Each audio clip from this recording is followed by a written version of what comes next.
Hi guys, and welcome to another episode of Kabir Considers. In this video, we're going to react to Delta Force killed Pablo Escobar. Now, this should be really interesting because I always thought it was just like a gangland sort of like clash that led to his death. Because there was a show, was it Narcos? And I think Pablo Escobar had like his own sort of show on Netflix. I watched this a long time ago. This was like, oh my God, was this almost 10 years ago or something like that? Great show. But yeah, I thought it was just like a gang sort of war that led to Pablo's death. So it's going to be interesting to hear how Delta Force did that. Maybe they assisted in the rival gangs finding of Pablo. Not sure. Should be super interesting. Thursday, December 2nd, 1993. Chaos erupts in the streets of Colombia as the once powerful Medellin cartel self-destructs, sending its leader, Pablo Escobar, into hiding. And out of all the stories told of the infamous manhunt and dramatic shootout between Pablo Escobar and the Colombian police, few have mentioned the roles of the CIA, Navy SEALs, Army Special Forces, and Delta Force operatives who are rumored to have taken him out.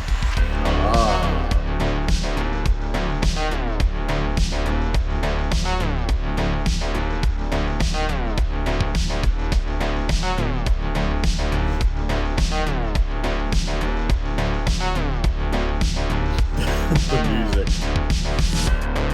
Delta Force versus Pablo Escobar. In 1975, Colombian native Pablo Escobar quickly rose to power as one of the most notorious drug kingpins the world has ever seen. He and his Colombian-based Medellin cartel were single-handedly responsible for the most dominant era within the ongoing drug war declared by then-President Nixon. America's public enemy number one in the United States is drug abuse. In order to fight and defeat this enemy, it is necessary to wage a new all-out offensive. The Medellin cartel manufactured and distributed narcotics to the ports of Miami using sophisticated smuggling routes along Colombia, Peru, Bolivia, and Ecuador, utilizing Cessna aircrafts, go-fast boats, and narco submarines, absolutely overwhelming the authorities in South Florida. Miles north of Miami. The amount of money they made. Police watched the track by being made, then moved in quickly for the arrest. And through domination within the U.S. market, Escobar began to export as much as 80 tons per week into Miami, earning an estimated $420 million per week. As a result, Escobar amassed a vast $420 million a week. So that's 1.6 billion a month. So we're talking, yeah, this is like a $20 billion business. Insane. A year, 20 billion. That would get you. I'm sure there's companies on the NASDAQ or the S&P 500 that don't do 20 billion a year in revenue. I'm sure of it.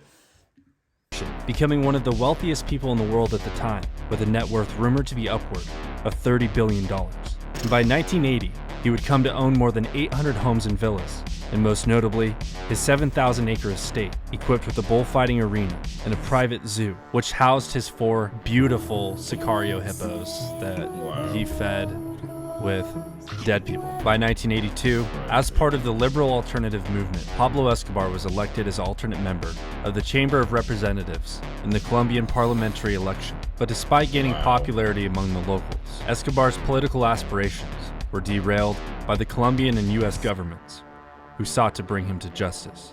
And in turn, Escobar became ultra-violent. As in 1989, Escobar was able to exert significant control over Colombian politics and society, using his power to bribe officials, intimidate rivals with his personal and private army, and perpetrate acts of violence against those who stood in his way, through the use of his loyal sicarios and calculated narco-terror attacks, beginning with the mid-air bombing of Avianca Flight 203 over the city of Soacha, and the Administrative Department of Security Headquarters bombing, in tandem with a series of car bombings, taking the lives of hundreds of innocent civilians, officially dubbing Pablo Escobar the world's very first narco-terrorist. His violent messages included a series of massacres and the murders of police officers, judges, rival cartel members, and prominent politicians, effectively making Colombia the murder capital of the world.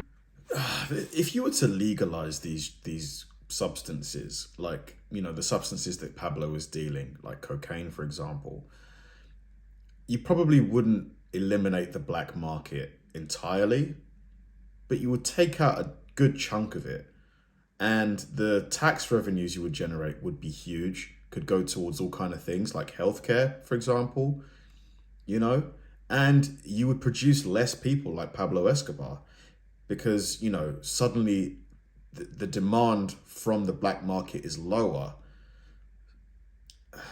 Maybe legalization, because you're never going to stop demand for these substances ever. It's never going to happen. People are always going to take it, always. So why not just take the more logical standpoint that can benefit society in some way? Like, by legalizing the substance, I don't think you're going to increase people's addiction to it in terms of new people discovering it. I just don't think it's going to happen. There's people out there who will never ever try this because they don't want to. So yeah, I just think legalization is the logical way to go. Like in talking about this stuff, like nose candy. In Miami, the narco capital of the United States, drawing the attention of the Department of Defense and President George H.W. Bush. And by 1990, Colombian President-elect Cesar Gaviria declared war on Pablo Escobar, making his capture his administration's #1 priority. And after a series of tense negotiations, Escobar eventually surrendered in exchange for a reduced sentence and preferential treatment during his captivity, and he officially surrendered to the Colombian authorities. Didn't they build him his own jail or something? Or he built his own jail? Of 1991. But by July of 1992, Escobar escaped prison and reclaimed the mantle of the Medellin cartel. Word of his escape reached Washington, and an influx of drug trafficking sent the authorities in Miami into a frenzy. And facing mounting pressure to shut down Escobar once and for all, and make an example of him, the United States wasted zero time. Special Operations Command South executed a multitude of capture-kill operations in Colombia. However, the JSOC unit's missions failed repeatedly. But the heat on Escobar alone pushed him to flee Colombia altogether and hide out in Bolivia. At the request of the CIA and personnel of a U.S. embassy within Bolivia, a team of Bolivian Leopardos, along with American advisors from the DEA, Navy SEALs, and 7th Special Forces Group, orchestrated a swift raid on a remote Bolivian ranch to capture or kill Pablo Escobar. Wow.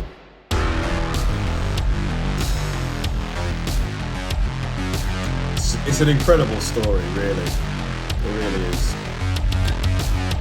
DEA Special Agent Larry Leveron and Navy SEAL Herschel Davis flew with their respective teams, accompanied by Bolivian police, in a cluster of Hueys to execute Operation Snowcap and take down the ranch. During their approach, they observed a small Cessna aircraft taking off from a nearby airstrip, and as the teams landed and made entry into the ranch, they realized it was Escobar on the plane after only finding a warm cup of coffee within the ranch. And although the operation was a bust, Escobar was now forced to return to Colombia, and by this point, the Medellin cartel was largely dissolved, leaving Escobar with nothing more than one remaining bodyguard and little to no money. This intelligence warranted the CIA. How did he have little to no money at that stage? I mean, with the amount of money that he made at the height of the cartel, how is it possible that someone like Pablo Escobar could have no money, like, available to him? Maybe he'd stashed it, like, because obviously he's not going to have any bank accounts, but still, like, because I know he stashed loads of money all over the place. Like, how did he have no money? To activate a team of Delta Force operators within Colombia and take full advantage of Escobar's desperation. The op was approved by the White House, and General Bill Garrison contacted Delta, tasking the men with training a Colombian Special Operations Police unit, known as the Search Block. Delta's involvement was largely covert, with the meat of the operation being masked beneath a Colombian umbrella. Their #1 priority was to secure and orchestrate a Colombian police victory, and working in tandem with Delta Force, under the operational codename Central Spike, the U.S. Army's secretive spy unit, the ISA, operated technological elements to track down Escobar. And through their mastery of tactical SIGINTs, the ISA quickly intercepted and scanned thousands of radio and telephone transmissions over the Medellin Valley. And it wasn't long until they picked up a transmission bearing the voice of Pablo Escobar. Yeah, I mean,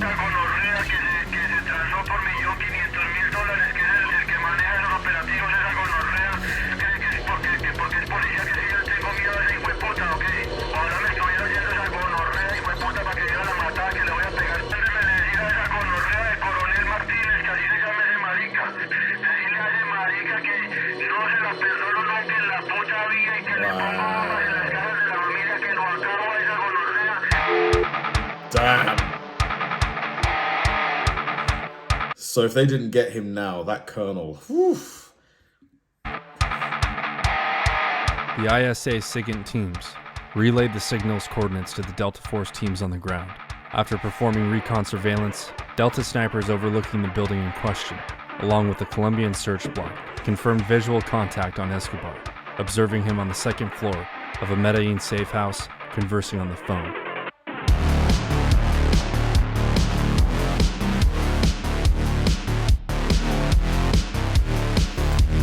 At Tolamaida Army Base, a Delta Force team leader quickly scrambled his men and activated the search block personnel. Upon arrival, the assault teams approached the perimeter of the safe house. Escobar's bodyguard witnessed the incoming search block, and the two men immediately fled up a stairwell and began exchanging dozens of rounds with Colombian police. Escobar reached the roof and attempted to escape across a neighboring rooftop. While running on the roof, Escobar opened fire on the incoming search block with his P226. The search block returned fire, wounding Escobar in the process and fatally wounding his bodyguard. And while attempting to limp across the roof, one surgical round found its way through Pablo Escobar's right ear, dropping him dead. Dozens of DEA agents, including Special Agents Steve Murphy and Javier Pena, and hundreds of search block officers, swarmed the rooftop and surrounded the lifeless body of the once notorious Pablo Escobar. Wow, and that's it. And proned out on an observational post, with their sights among the rooftop, laid a team of Delta Force snipers. Man, it's crazy. Such a story, you know, to reach Escobar was where he reached 16 months after his escape from prison. He died in a rooftop shootout with police at a home in Medellin, the base for his global trafficking network. The killing of Colombian drug lord Pablo Escobar is sending a tougher message. At least that is the hope of Colombian and U.S. officials. Mr. Escobar was gunned down yesterday, and Colombian authorities say its message to other drug lords is to surrender or you will be killed. I mean, he was never going to spend, you know, the rest of his life in some maximum security prison. I'm sure he would have taken what happened to him over that 100 times over. 100 times over. Given the secrecy of the mission, in orders to secure a Colombian victory, it's not far-fetched to believe Delta took the shot that took out Escobar. And rumors have persisted, even in journalist Mark Bowden's book, Killing Pablo, suggesting that it was in fact a Delta Force sniper who shot Escobar. And whispers among the Delta community echo these claims, among many other high-profile capture-kill missions all around the world. It'll come out eventually.